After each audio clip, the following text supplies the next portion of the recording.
Bom dia, pessoal, como vamos? Tudo bem? Estamos aqui numa disposição um pouco diferente porque meu computador pifou, né? Então tá no médico, vamos ver se a gente ressuscita ele. Então eu tô gravando aqui num layout meio diferente. Bom, essa semana a gente começa a ler a porção de Vayera. Hoje nós vamos focar nos parágrafos de 116 a 118 do Zohar, nono ano de leitura. Bom, e apesar da porção de Vairá ser sobre Abraão, vendo três anjos, né, o Zohar está discutindo um assunto totalmente distinto, que é um problema histórico pelo qual passou o judaísmo. Vou localizar um pouquinho vocês e aí falar como é que a veia mística do judaísmo saiu com isso. Que é a questão do seguinte, dos sacrifícios.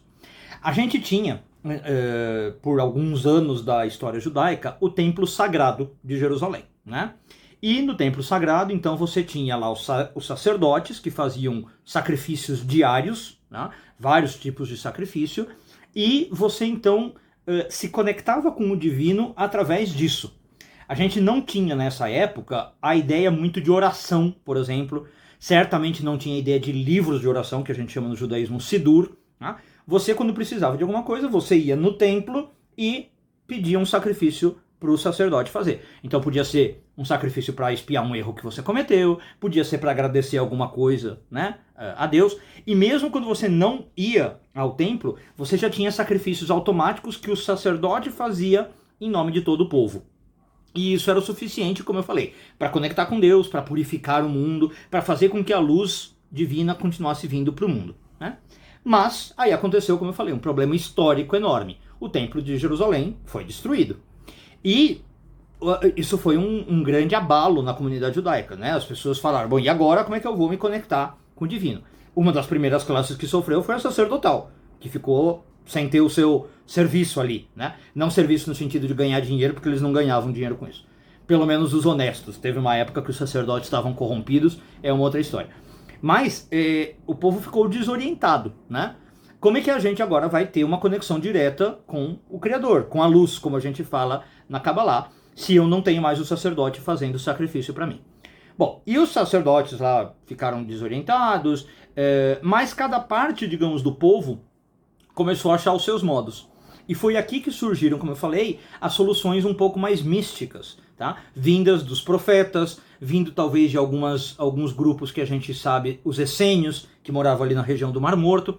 E eles falaram o seguinte, olha, para falar a verdade, isso nunca foi muito problema. Tudo bem que a gente tinha os sacrifícios, mas agora que a gente não tem, a gente tem substitutos dos sacrifícios que são tão bons quanto para a gente fazer a conexão divina.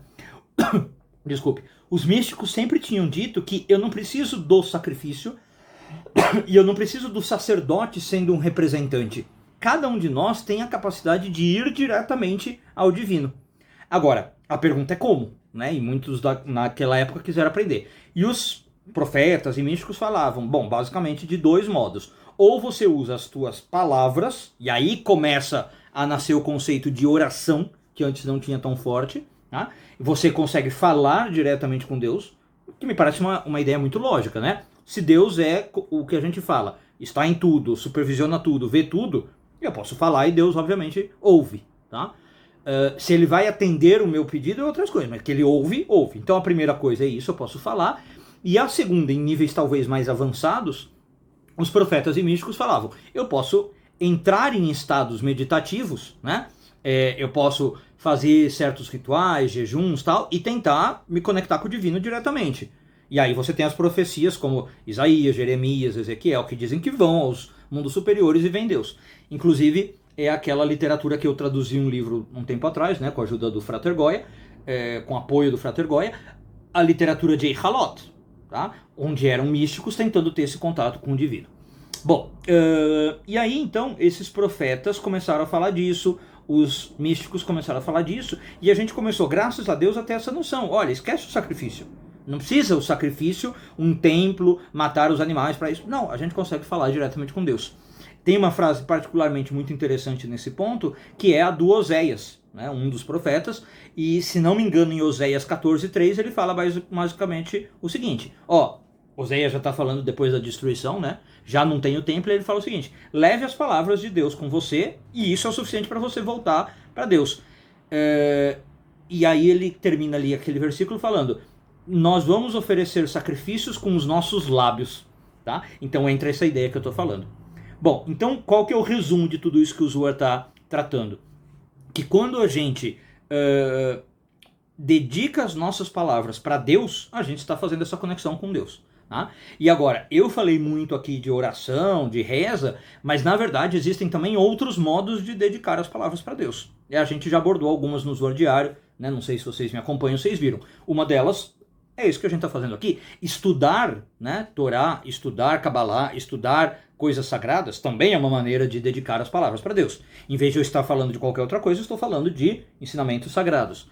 Uma outra coisa que a gente tem, e vai estar ligado aos salmos, que também entram nesse momento pós-destruição do templo, é o cantar, né? O louvar a Deus. Como eu falei, antes você tinha um sacrifício que você podia fazer para agradecer a Deus por uma graça recebida, né? Depois que isso acabou, você tinha, por exemplo, um salmo. Então, por que fazer um sacrifício? Não, faça um salmo. Agradeça a Deus, cante para Deus pelo que você recebeu. Como você também tem salmos de outras coisas, né? Salmo de proteção. Tá? Bom, então, enfim, a ideia aqui é aquilo que a Kabbalah põe muita ênfase. Saiba que as suas palavras são muito poderosas em vários sentidos. Agora, em especial, no sentido de criar conexões com o divino. E se você quer, então, use a sua voz da melhor maneira possível e certamente você está criando essa conexão com a luz. Um bom dia a todos e tudo de bom.